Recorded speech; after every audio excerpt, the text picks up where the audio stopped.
姐，我要玩包剪揼。包剪揼，你咁細個仲唔識玩呢？豬豬。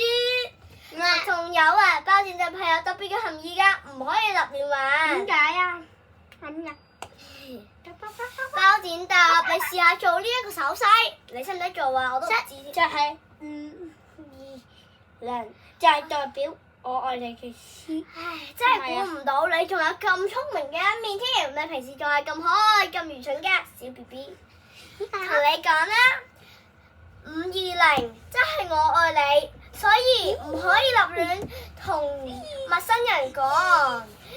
仲有啊，就係咧，咁就係代表，如果你中意嘅人，你都可以同佢話玩包剪揼。其實如果佢聰明嘅話咧，就會識噶啦。係啦，冇錯啦，呢位小姐講得冇錯，係咪咧？大家估唔到我就係咁聰明、咁靚女嘅咧。